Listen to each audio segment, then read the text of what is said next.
Assalamualaikum warahmatullahi wabarakatuh. Wase kali ini akan menyampaikan makalah Syekh Ibnu Athaillah As-Sakandari yang berbunyi, talabuka minhu ittihamun lahu wa talabuka lahu ghaibatun minka anhu wa talabuka li ghairihi likallati hiyaika minhu wa talabuka min ghairihi li wujudi bu'tika anhu. Tuntutanmu kepada Allah Subhanahu wa Ta'ala terhadap rizki itu sebagai pertanda bahwa kamu bersuudzon kepada Allah, seolah-olah kalau tidak meminta kepada Allah, Allah tidak tahu apa yang menjadi kebutuhan kita. Begitu juga tuntutanmu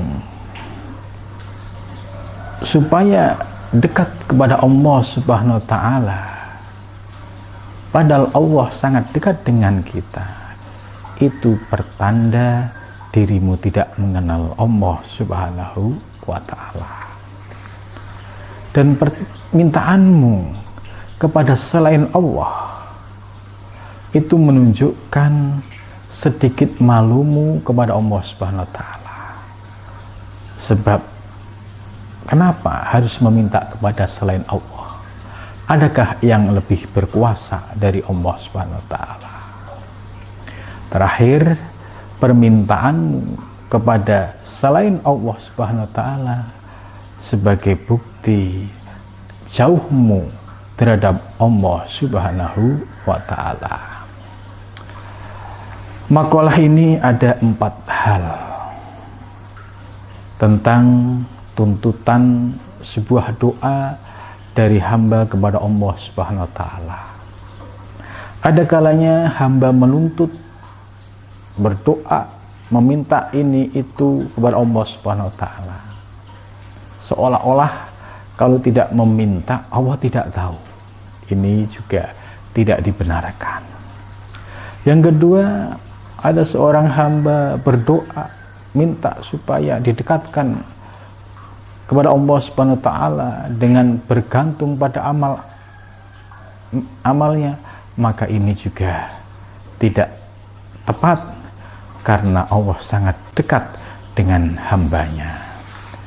Begitu juga yang ketiga, apabila ada seorang hamba menuntut atau meminta atau berdoa kepada selainnya, itu berarti sedikit malunya. Dan yang terakhir, doa seorang hamba kepada selain Allah berarti sebagai bukti jauhnya seorang hamba kepada Allah Subhanahu wa Ta'ala.